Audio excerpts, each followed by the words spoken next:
Bien, nous allons pour le dernier tour de table qu'il a entamé justement, Maj Albin. On vous voit même sur les plateaux parler des questions de spiritualité.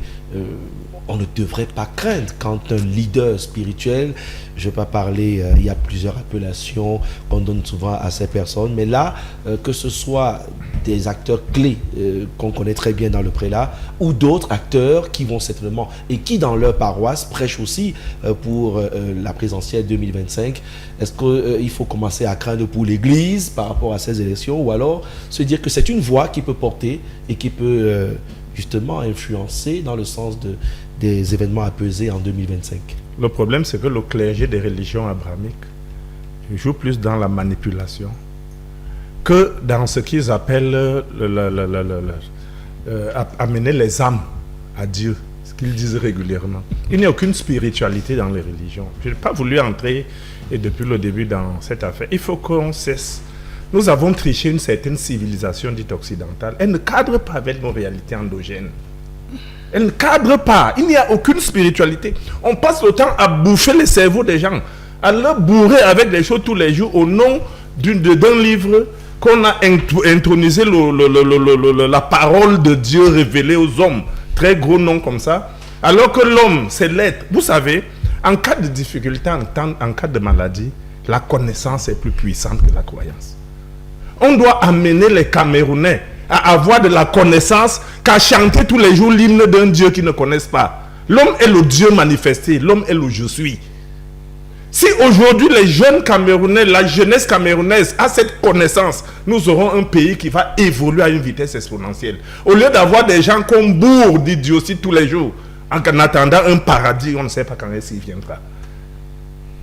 On ne peut pas comprendre comment on peut nous dire que l'Église peut se lever pour faire la politique. Moi, je suis contre ça. Et je dis, les vrais hommes de lumière, c'est des hommes qui avertissent, pas dans le sens de faire des choix sur des raisons politiques ou autres, mais qui amènent les hommes à prendre conscience de leur véritable nature, de qui ils sont, pour leur permettre d'être des acteurs de la société. Si tu ne peux pas amener quelqu'un à être un acteur de la société, mais tu lui dis, il faut choisir plus de tel. Tel ne doit pas se présenter, tel ne doit pas faire ça. Que fais-tu?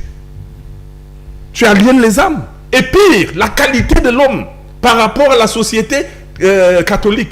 C'est des archevêques, comment c'est des archevêques, non, ou quoi, je ne sais pas comment. C'est des gens élevés dans le clergé catholique. Ça veut dire que c'est des gens qui ont le droit de réserve. Parce qu'ils sont dangereux. Ils peuvent mettre les gens en route. Il faut tenir compte de ça. Ils sont dangereux. Et pasteur, j'ai suivi, vous avez dit quelque part, vous avez parlé des religions, des églises, comme si c'est les églises qui peuvent changer la donne d'un pays. Je dis non. Non, c'est impossible même. Vous avez changé? J'ai dit c'est impossible.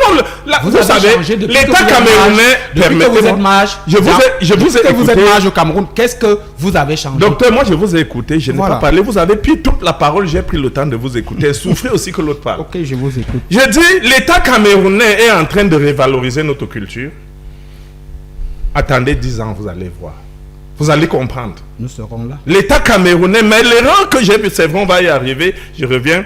Et ce que nous devons faire, c'est de jouer le rôle d'éducation, hein, au lieu de prendre un rôle qui n'est pas le nôtre. Si nous sommes vraiment des spirituels, nous devons prendre notre posture de spirituel et rester dans le domaine spirituel. C'est pourquoi j'ai dit à l'entame que je ne pense pas que l'Église a besoin de s'ingérer de l'affaire politique. Ou l'Église devient un parti politique, il parle politique, il entre à rechercher le suffrage, ou l'Église joue son rôle d'éducateur à la spiritualité. C'est mon avis. Merci Maj Albin. Alors, les